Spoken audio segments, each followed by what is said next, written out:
What's up, y'all? Got a little bit of a backlog of things to review, so we're gonna start with, at the time of recording this, the most recent thing that I've seen, because it's still kind of fresh on the brain, and that is Netflix's adaptation of Persuasion. And as you can hear in my voice, it's a little difficult to talk about, because it is one of the crappiest adaptations I've ever seen of a Jane Austen. If you're going to attempt to sneak in some things that resonate with a more modern audience, just make it modern. If you can't do it in a way that still feels like it fits in the time period that you are set in. So it was released on July 15th of 2022. Yeah, I don't know if there's anything else that I can say without giving anything away. So here is your warning.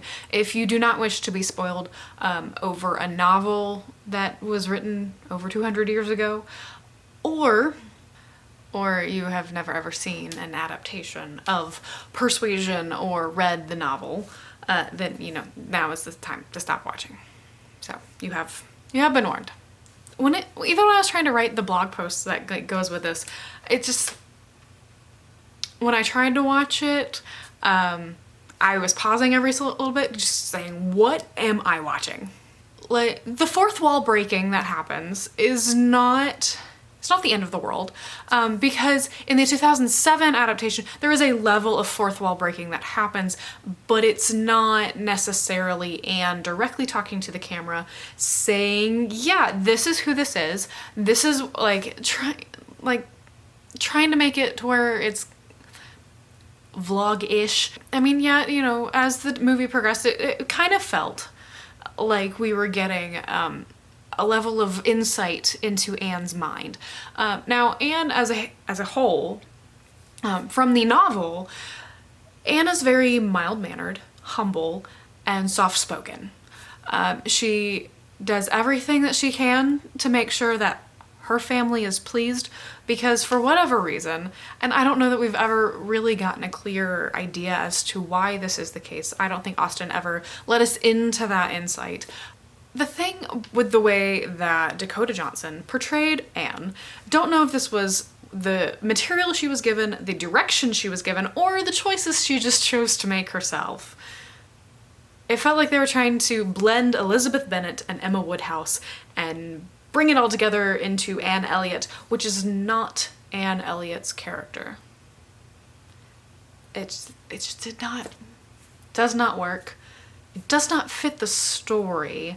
And the reason why I say that specifically, because yes, everyone has their own thoughts. You may have a moment where you're talking to yourself, and your personality when you're talking to yourself is vastly different than when you actually are in front of other people and talking to them.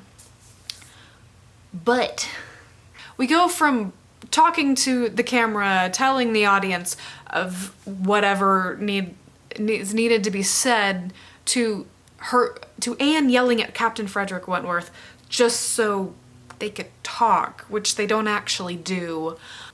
It doesn't fit, which is literally what I felt like the entirety. And the fact that Henry Golding's portrayal of Mr. Elliot, he literally spoils his entire plot line, which isn't horrible, except for the fact that there's no reason to believe as an audience member that he actually cares about Anne. He's just 100% in it for the money, which we, learn later that he really is just in it for the money. But there's a level of no, he actually did kind of admire Anne just a bit.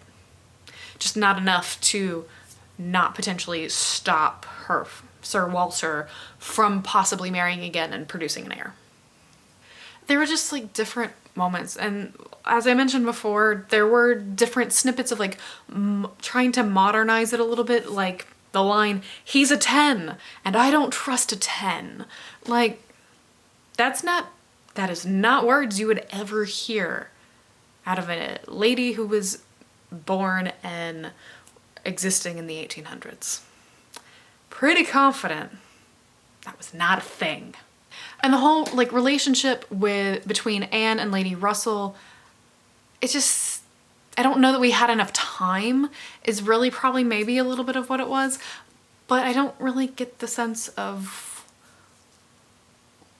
that they had a deep connection and that their relationship really was strong enough to where it would have persuaded Anne from accepting Wentworth 8 years prior to where we meet them.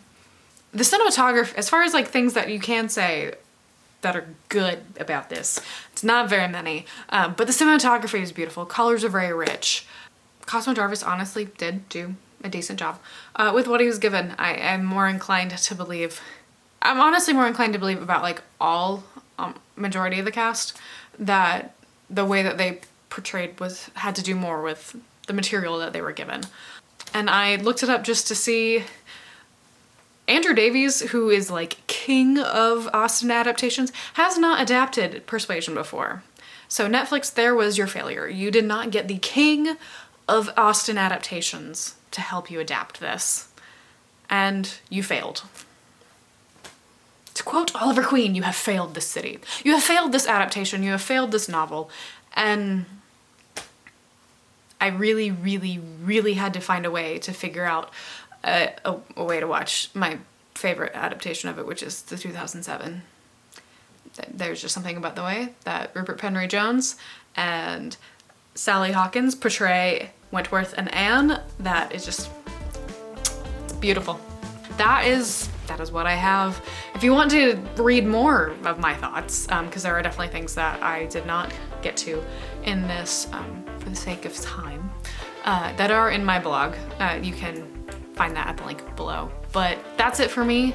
I will see you next video. Bye. Don't